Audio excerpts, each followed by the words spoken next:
Welcome to this week's Renaissance Man. And it's one thing to take it to the floor or take it to the stands, but we're going ownership this week. One of my favorite people in sports decided to take the time to join me, and I'm really grateful. Welcome, Mark Cuban, to the Renaissance Man. I appreciate you joining me. For you, Jalen, anything. You know that. That's much love, and it's great to see that trophy hanging over your right shoulder. It I looks wanted to make beautiful, sure my you saw brother. that. Absolutely. You've lived such an interesting life, making big moves from the beginning. But here's something a lot of people may or may not know. You actually dropped out of high school, got your GED so you can attend college a year early. Where did you get that idea from? And how did you convince your parents for their support? Well, first, I didn't even tell my parents. Second, I got the idea from the fact that I wanted to take business classes when I was in high school, and the only business classes they had were for seniors, and I was a junior at the time. And so I'm like, okay, I think I'm smarter than you. I'm gonna start taking classes at the University of Pittsburgh at night, and I did okay. And so I'm like, look, I got a couple classes at Pitt already under my belt. Why do I need to go back to high school? I'll just stay in college, and that's what I did. And I did a year at Pitt there, lived on campus, and then Pitt didn't really have a real undergraduate business school. And so I saw a list of the top 10 business schools, picked out the cheapest one, and went from there to Indiana University. I purposely wore my University of Michigan Yeah, hat I today as a noticed fellow that. Big Tenner. When How's that I supposed to signed, be out right now? exactly. When I signed my letter of intent, I was happy to be getting free Nikes. When you went to campus, you were actually hosting parties and being an entrepreneur. Bring us behind the curtain on that experience. Yeah, actually, it was the only way I could pay for school, right? So I got to campus. I'd never even seen the campus, but I was always a hustler. Like I tried to do a little betting slip when I first got there because I knew like I had to pay my bills and I had to pay them. That didn't work. And then I just started throwing parties. And so we would get we would get me and my friends and we would just throw them right on the door floor, right? And we'd pay off the RA right on the floor and have these big blowouts. And then they got bigger and bigger. Then we rented out the Bloomington National Guard Armory and had this. We literally rented school buses. So we had all these little yellow school buses going from dorm to dorm to pick up people. They paid us $10 and that paid pretty much for a year of school. So I consider you one of the new era owners because, as you know, the league has changed from where it seemed to be a family business almost Yeah. until people like yourself who earned the money and invested and now became one of the most successful owners in the game. So how have you seen that transition and how that's affected the product we see on the floor? Yeah, you were playing when I first bought the Mavs. And Mhm. so when I came in, everybody just killed on me, man. They were just hating big time. Like I I'm like, I would go to these board of governors meetings and the old school owners, the guys who inherited the teams that were in their 70s and 80s, right? They would yell at me in meetings and they would give me a hard time all the time. And I'm like, dude, this is the only way I know how to do it. It's how I run my businesses and I'm not going to change. But yeah, I remember like I walked into the Mavs when I first got to take over in January of 2000, and I was looking at stuff and I like realized that we spent more money on computer repair than we did player development. And Mm. so I'm like, this is backwards, right? Because you know how it was. You guys had three coaches, Yep. right? You had Larry Bird and Rick Carlisle and Yes. one other person Dick on the Carter. yeah, yeah, and that was it. And so I'm like, we have all these former players who want to get back in the game, bring them all, right? Mm. And so we ended up having like 10 player development coaches, almost one for every guy, and people just destroyed me. I'm like, you guys are the idiots, right? You're paying Mhm. this money and you want to win a championship and you want to develop these guys into great players, but we're doing nothing. And then we want the coaches to be great coaches. Mhm. You can't do both. Let them just be good at what they're good at. And so that started the whole player development movement and player development coaches. And to this day, Chip England, the guy from the San Antonio Spurs, He Mm-hmm. always walks up to me and goes, thank you for my job. Thank you. It's been 20 years, right? You don't have to keep on thanking me. But yeah, so I got crushed on that. I got crushed for being down by the floor instead of in a Mm-hmm. suite. And then even worse, they passed a rule that they didn't enforce. Like still to this day, I'll go and be right by the huddles, right? And so because I wanted to listen to what coaches had to say, Absolutely. but more importantly, I wanted to see how guys reacted. Because Mm-hmm. if you're in a huddle, right, and coach is talking, there's an assistant maybe paying attention, another one looking in the stands. Somebody picking their nose. Yeah, right. And then just like three guys who don't even know what's going on, right? And I'm like, look, I sit in on sales meetings because I want to know who the good salespeople are. I Mm-hmm. sit on programming meetings because I want to know who's good at that. How am I going to learn and see who's paying attention and what's up if if I'm not close to see how everybody interrelates? Because culture and approach, Mm-hmm. all that stuff is critical to winning basketball, right? That was that. And so I got destroyed. So literally, they passed a rule like in 2005 or 2006 saying that only coaches and players and immediate staff were allowed to be by any huddles or by the bench. I just ignored it. And they just like, you know, so all that stuff, man, it was fun just trying to blow things up. Absolutely. I believe that hands-on approach and that personal love really was an anchor to being able to retain an all-time great player in Dirk Nowitzki. In Yeah. an era where you see the best players, and this year we're going to talk about Giannis's future, what did it mean for you to be able to maintain that relationship with Dirk, allow him to stay, maintain his legacy, and probably have a statue in front of the building one day? Oh yeah, for sure.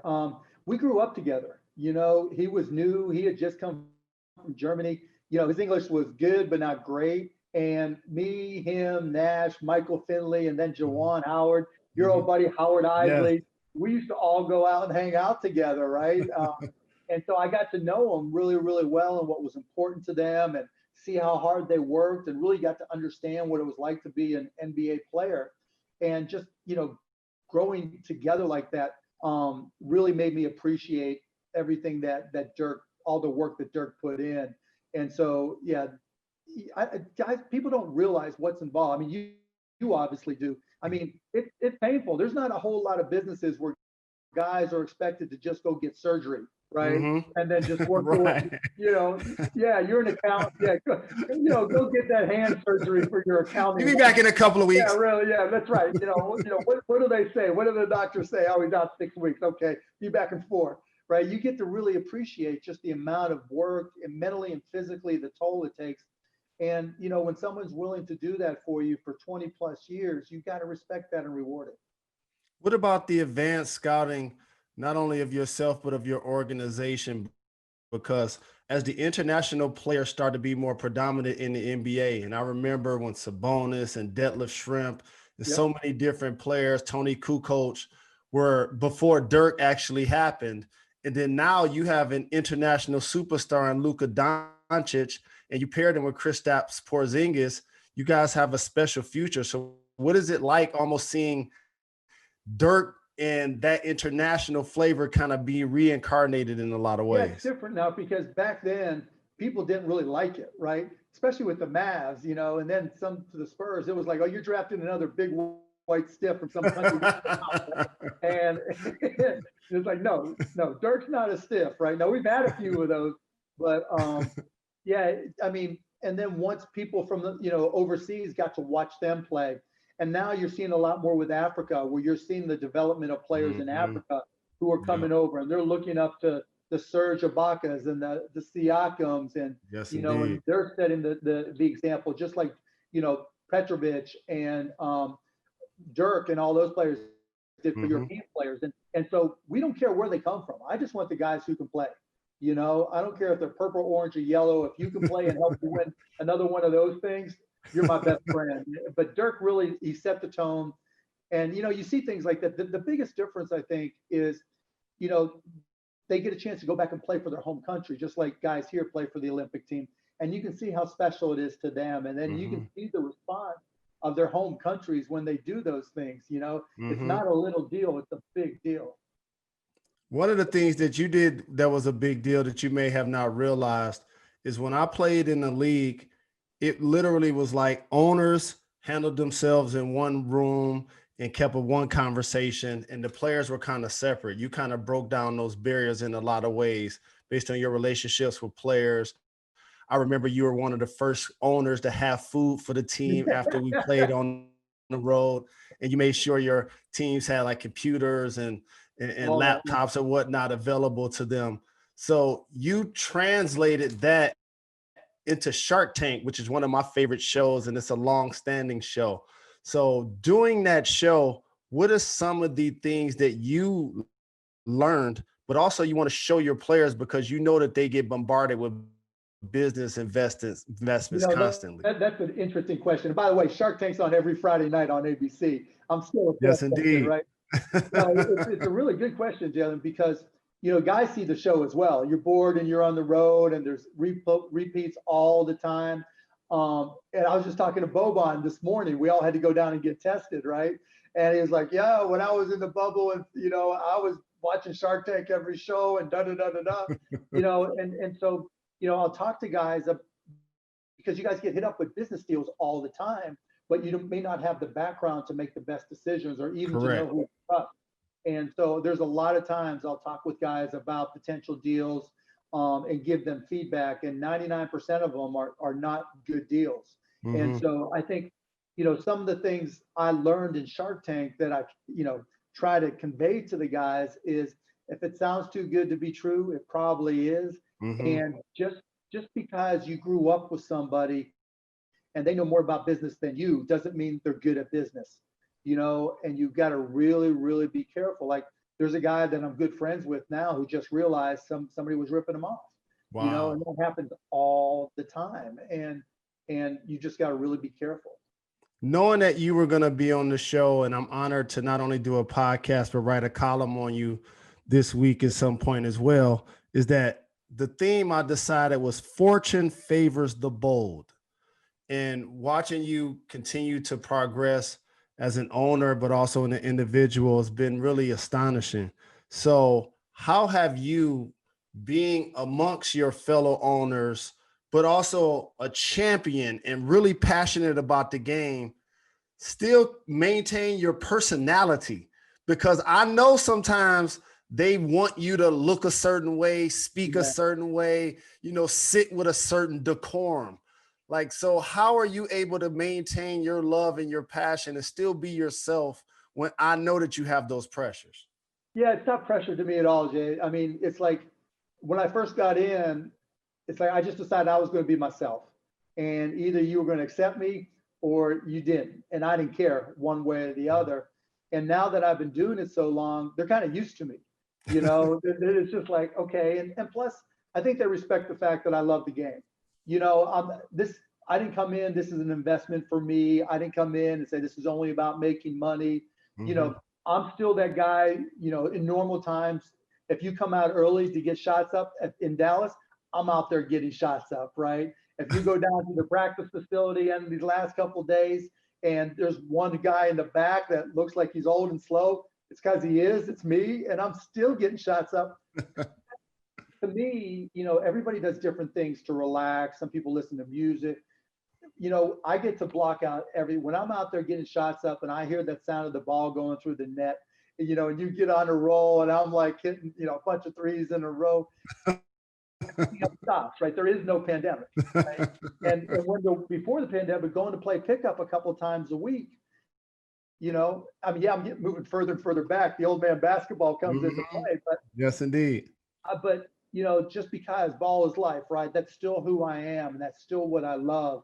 And I think they just come to realize that I do this because I love the game of basketball, and I love being part of it.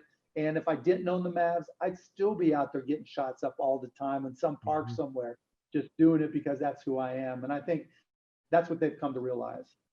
Well, I appreciate you taking the time. But before I let you get out of here, I have a rapid fire segment I call Gone in 60 Seconds. Good.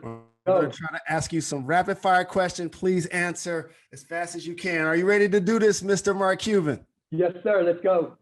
All right. I did too much research on you, sir, and I learned, like Kanye West said, you're ultra Travolta on the dance floor. So what's your favorite disco record? My favorite. Do you want to get funky with me by Peter Brown? Oh, do you want to get funky with me? Do you want to? Do Wanna, you want to? uh, That's uh. a classic right there. Okay, got it. Pick an additional host to be on Shark Tank. Shaq. I want Shaq to come on there. That'd be Shaq or Kevin Hart. Either one, I think, would be great. very nice. I know you can make that happen. Bartender to billionaire. What's your favorite cocktail to consume and or to make for others? So my favorite to consume is just Tito's and soda. I'm just a sipper, right? So maybe, is she. Yeah, and maybe a Bud Light. But to make for others, this thing called a Milky Way, where you literally take, it's kind of like a White Russian, but you put half a Milky Way bar in there and turn it into a milkshake. Killer. I love girly drinks. I think I'm gonna have to try that tonight. That's perfect for me. What's your Mavs pregame ritual? Getting shots up. Absolutely. Got to. You love getting shots up, and you love getting on that treadmill too. I've seen you multiple times. Yes, sir. Someone dead or alive that you can enjoy a Mavs game with. Oh my goodness. I'd like to go with Bobby Knight. I want to, talk about old school. Right? You? Yeah, you, baby. I'd love to. I've sat and talked to him, but I've never sat through a game with him. And that would have been amazing. And how about I play for Isaiah Thomas? So, I heard so many Bobby Knight stories. Still the only coach to lead a team to an undefeated season and win the national championship. Yep. The general. Last article of clothing that you've actually tried to splurge on.